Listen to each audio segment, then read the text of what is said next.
Assalamualaikum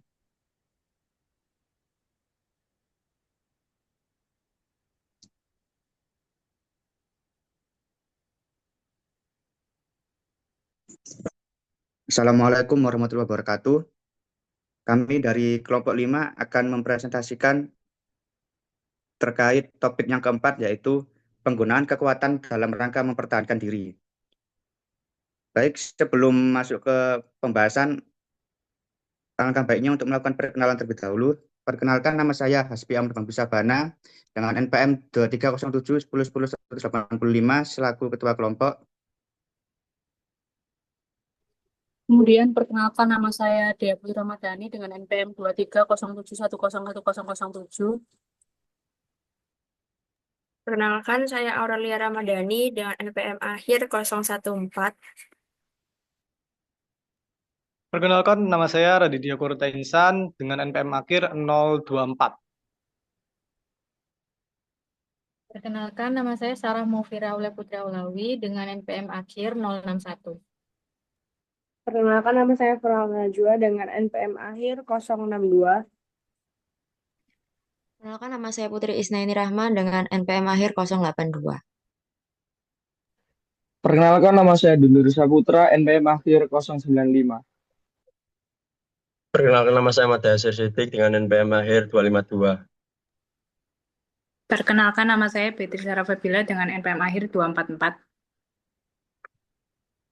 Perkenalkan, nama saya Dwi Artika Rahmawati, mahasiswa PMM dengan NPM akhir 050. Baik, selanjutnya lanjut ke latar belakang. Silakan untuk yang membacakan. Baik, terima kasih atas waktunya. Langsung saja saya awali dari latar belakang tugas kelompok kami. Yang pertama, dalam hukum internasional, penggunaan kekuatan bersenjata atau use of force diatur secara ketat untuk menjaga perdamaian dan melindungi hak asasi manusia. Pasal 2 ayat 4 Piagam Perserikatan Bangsa-Bangsa melarang tindakan tersebut kecuali untuk tujuan pembelaan diri atau self-defense atau berdasarkan mandat Dewan Keamanan PBB. Tanpa pembatasan ini, risiko eskalasi konflik dan penjajahan oleh negara adidaya dan kerusakan lingkungan yang masif akan meningkat. Sebagai contoh, pada insiden serangan Amerika Serikat. Nah, untuk insiden serangan Amerika Serikat ini akan dilanjutkan oleh Putri Isnaini. Mungkin untuk Putri Isnaini waktu dan tempat dipersilahkan. Baik, terima kasih. Salah satu contohnya ialah serangan Amerika Serikat, yaitu insiden yang terjadi pada Jenderal Qasim Sulaiman pada 3 Januari 2020, yang mana dilatar belakangi oleh serangan konflik antara kelompok pro-Iran dan Amerika Serikat, yang mana penggunaan kekuatan bersenjata memicu kontroversi nasional. Kasus ini mencerminkan kompleksitas dalam penyeimbangan kepentingan nasional dengan prinsip hukum internasional, yang termasuk upaya menjaga perdamaian dan melindungi kedaulatan negara.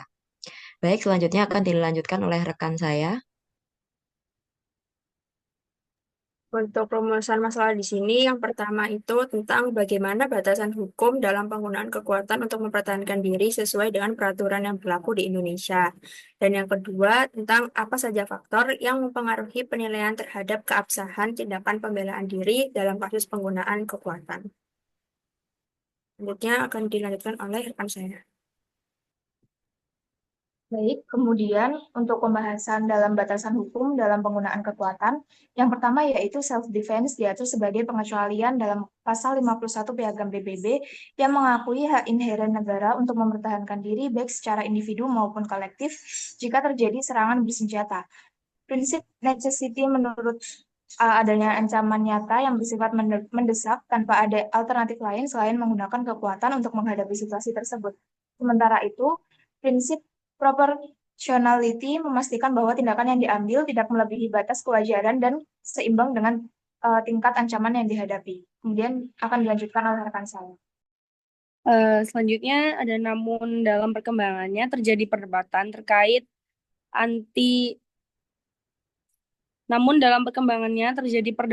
terkait anticipatory self-defense, yaitu tindakan pencegahan terhadap ancaman sebelum serangan aktual terjadi. Beberapa hal ahli seperti Denstein di tahun 2011 mendukung anticipatory self-defense jika ancaman bersifat pasti dan segera. Sebaliknya, Brownlee di tahun 2008 menolak konsep ini dengan alasan bertentangan dengan pasal 51 yang mensyaratkan adanya serangan bersenjata terlebih dahulu. Selanjutnya akan dilanjutkan oleh rekan saya. Baik, saya Febia Yumarani dengan NPM akhir 105. Di sini saya akan membahas tentang self-defense kolektif. Selain pembelaan diri individu, hukum internasional juga mengatur konsep self-defense kolektif. Negara-negara dapat memberikan bantuan militer kepada negara korban serangan bersenjata jika diminta secara eksplisit oleh negara tersebut. Namun, tindakan ini tetap harus memenuhi prinsip necessity dan proportionality untuk mencegah penyalahgunaan. Praktek self-defense kolektif seringkali terlihat dalam perjanjian pertahanan seperti NATO dan sistem keamanan regional lainnya. Ya, setelah ini akan dilanjutkan dengan rekan saya. Selain itu, negara yang mengambil tindakan pembelaan diri diwajibkan melaporkannya kepada Dewan Keamanan PBB. Laporan ini bertujuan untuk menjaga transparansi, memungkinkan evaluasi legalitas tindakan tersebut, serta memastikan bahwa tindakan yang dilakukan sesuai dengan hukum internasional. Selanjutnya dilanjutkan dengan rekan saya. Baik, dalam kasus Jenderal Soleimani, terjadi kasus penyerangan Jenderal Qasim Soleimani oleh Amerika Serikat pada tahun 2020, menjadi contoh kontroversial terkait penggunaan kekuatan dalam bentuk internasional. Amerika mengeklaim serangan tersebut sebagai bentuk anticipatory self-defense untuk menghentikan ancaman yang berasal dari Soleimani. Namun, tindakan ini menuai kritik luas karena dianggap tidak memenuhi prinsip necessity dan iminensi. Tidak ada bukti konkret yang menunjukkan ancaman langsung atau segera dari Soleimani yang memaksa Amerika melakukan tindakan militer. Serangan ini juga dianggap tidak proporsional karena melibatkan peluncuran rudal yang menewaskan 10 orang termasuk Soleimani. Banyak pihak termasuk ahli hukum internasional menyebut tindakan tersebut lebih menyerupai pembunuhan unilateral yang melanggar hak asasi manusia dan hukum humaniter internasional. Selanjutnya akan dilanjutkan oleh rekan saya. Peran Dewan Keamanan PBB. Dewan Keamanan PBB memegang peran penting dalam memastikan bahwa penggunaan kekuatan bersenjata, termasuk dalam konteks self-defense, tidak melanggar prinsip-prinsip hukum internasional. Pasal 51 Piagam PBB mengharuskan negara yang melakukan tindakan self-defense untuk segera melaporkan tindakannya kepada Dewan Keamanan. Selanjutnya akan dilanjutkan oleh rekan saya. Kemudian hal ini bertujuan untuk menjaga transparansi, memastikan bahwa tindakan tersebut sesuai dengan prinsip necessity dan proportionality, serta mencegah penyalahgunaan dari self-defense oleh negara-negara kuat. Dalam kasus penyerangan Jenderal Soleimani, banyak pihak mengkritik Amerika Serikat karena tindakannya dilakukan tanpa bukti konkret dan tidak dilaporkan secara memadai ke Dewan Keamanan PBB sehingga merusak kredibilitas sistem hukum internasional. Selanjutnya akan dilanjutkan oleh rekan saya. Yang terakhir, kesimpulan dan saran, self-defense adalah hak negara yang diatur secara ketat oleh hukum internasional untuk mencegah penyalahgunaan dan menjaga perdamaian dunia.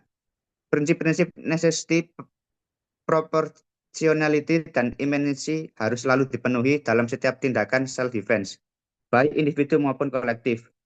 Namun seperti kasus penyerangan terhadap Jenderal Soleimani menunjukkan perlunya pengawasan lebih ketat terhadap klaim anticipatory self-defense untuk mencegah tindakan unilateral melanggar hukum. Sebagai langkah ke depan, Dewan Keamanan PBB perlu menetapkan standar yang lebih jelas terkait anticipatory self-defense dan meningkatkan pengawasan terhadap klaim ini. Selain itu, penegakan hukum humaniter internasional harus diperkuat untuk mencegah pelanggaran hak asasi manusia dalam konteks penggunaan kekuatan bersenjata. Ya, mungkin itu saja. Sekian dari kelompok kami. Assalamualaikum warahmatullahi wabarakatuh.